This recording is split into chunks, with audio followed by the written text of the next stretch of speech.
Pif, paf, puf, continuă. Au plecat ca 3 crai de la răsărit. Începutul verii au venit în oraș bunicii lui Pif.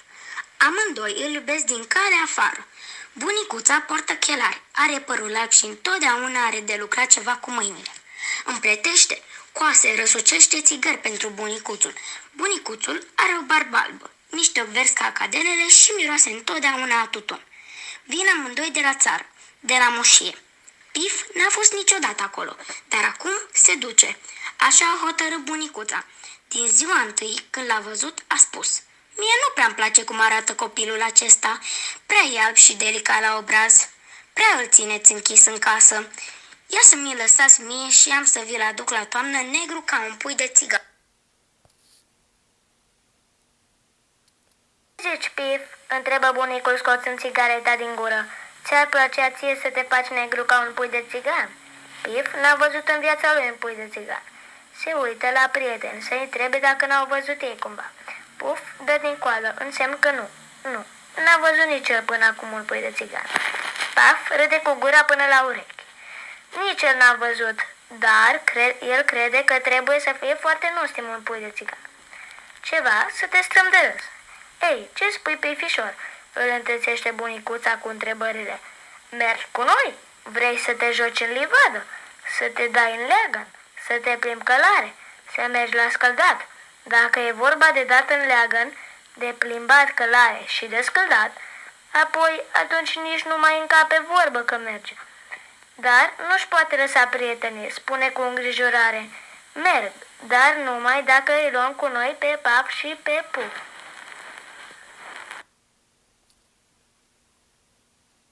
Că nu ne putem despărți de prieteni, întrebă bunicuțul râmind. Nu, fără ei nu merg, rosti Pif cu hotărâre. Ți-am spus eu, clătină din cap bunicuța întorcându-se spre bunicuț. Băiatul acesta are o inimă de aur. Păcat că trăiește prea singur în cucuricul acesta de casă.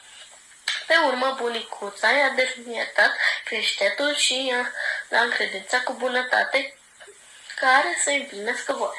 Bine, dragă Pif, nu o să te despărțim de prietenii tăi, numai să vedem dacă o să le placă. De asta, fii ta fără griji, bunicuță, ce-mi place mie, le place și lor.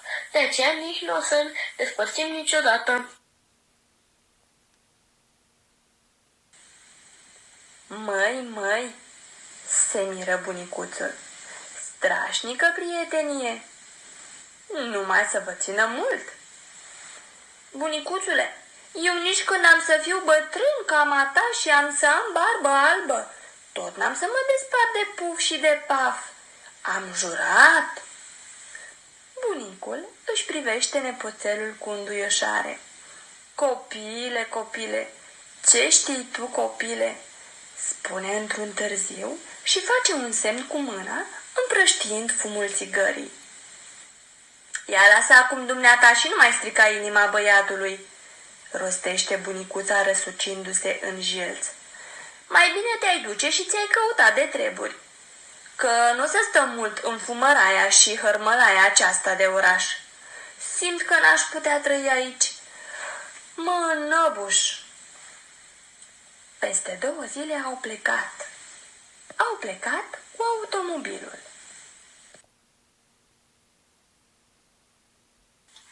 Pif, Paf și Puf. Pif stă pe genunchii bunicuțului, Puf pe genunchii bunicuții, Paf pe genunchii lui Pif. Nici Pif, nici Paf, nici Puf n-au mai mers până acum cu automobilul la câmp. Pif privește, Puf strănută, Paf râde cu gura până la urechi. Și pe toți trei nu-i încape locul de bucurie. Vântul vâjâie pe la urechile lui Pif. Gâdilănările lui Puf clatină zurgălăul de la scufia lui Paf. Din când în când trag unul cu coada ochiului la celălalt. Ce ziceți? Face și red cu ochiul Puf. Strașnic, aprobă cu coada ochiului Pif. Mergem ca vântul și ca gândul. oprim decât cu automobilul, își asigură prietenii Puff. Au trecut printr-o pădure, printr-un oraș, peste o apă, pe un pod.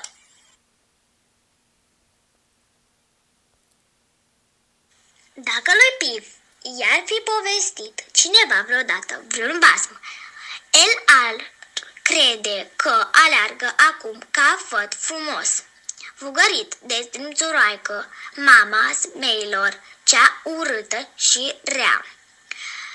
Iată și pădurea de aramă, iată și lacul de argint, cetatea cu ziduri de oțel, podul de aur. Toate au rămas în urmă și Zmeoaica nu se mai vede în vârtejurile de praf. Dar lui Piff nu i-a povestit nimeni. Acolo, în oraș, nici un basm. De aceea n-a putut ști că pădurea a fost de aramă, lacul de argint, podul de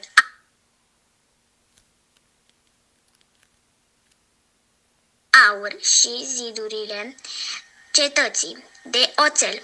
El a văzut numai o pădure de stejar, un târg cu prăvălii, un lac unde se adapă boii, un pod de lemn care se clatină sub roți. N-a auzit niciodată nici un basm. Lui i-a citit mămica numai în întâmplări Robinson Crusoe. Și Piff nu se poate crede Robinson Crusoe. El știe că Robinson a călătorit pe apă până când furtuna a sfărmat corabia și l-au aruncat valurile în insula lui Piff. Călătorește pe uscat. Pe uscat nu s-arată rost de corăbii. Piff, marea e tocmai departe la marginea țării, dar ce-ți trebuie ție mare și corăbii?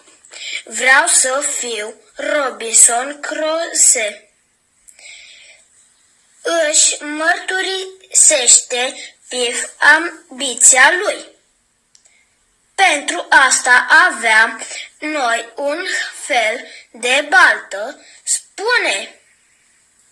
Bunicuțul zâmbi. Pe baltă este un fel de barcă și un fel de insulă. Ar ajunge pentru un Robinson ca tine. Ia te rog, nu mai vârâ în capul băiatului istorii. De aceea rosti bunicuța încruntată. Bunicul privește departe de câmpuri zâmbind unei amintiri. Poate și el, când a fost copil, a voit să fie Robinson Crusoe și să ajungă pe insulă pustie. Piff gândește la dânsul, însă altfel și altceva gândește. Vă să zic că este un loc și o insulă. Atunci are să fie mai bine, chiar dacă își închipuia el Cine poate să-l oprească să n-ajungeaze ca Robinson?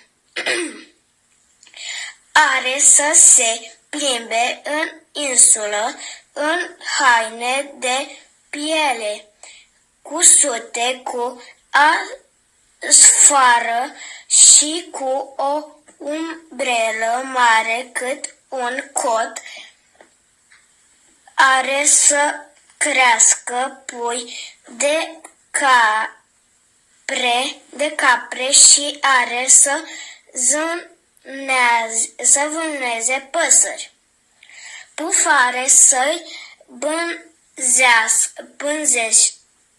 păzească noaptea coliba, iar întâmplările lui Robinson când harabul cel negru pe care l-a scăpat de la moarte și l-a botezat el cu numele Vineri.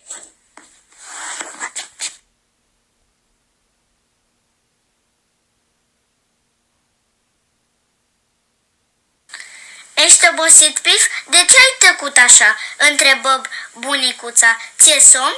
Da, de unde, bunicuțo? Și mă rog, matale, spune-mi, oare pe lacul acela nu sunt câteodată furtuni? Nu s-a înnecat nicio corabie?" Bunicuța răspunde scurt. Nu trebuie să te gândești la așa ceva. Pe urmă, spune bunicul, istorioara aceasta cu insula și cu Robinson nu-mi prea place mie. Trebuie să avem ochi în patru. Te pomenești că-i dă cine știe ce în gând. Bunicul zâmbește mai departe. Nu spune nimic. Numai după un ceas se răsucește și răsuflă ușurat. Bine că am ajuns odată. Automobilul a intrat pe un drum îngust cu ploi înalți. Departe, în vale, prin salcii, se vede un lac strălucind în soare ca o oglindă. Acela e lacul, bunicuțo?" întrebă cu entuziasm Pif. Atunci, ce spunea bunicuțul că e un fel de baltă? E un lac mare de tot, mai mare ca marea. Dar nu văd nicio corabie. Lasă lacul și corăbile." Pif lăsa atunci lacul și corăbile. A înțeles că bunicuța are ceva contra lor.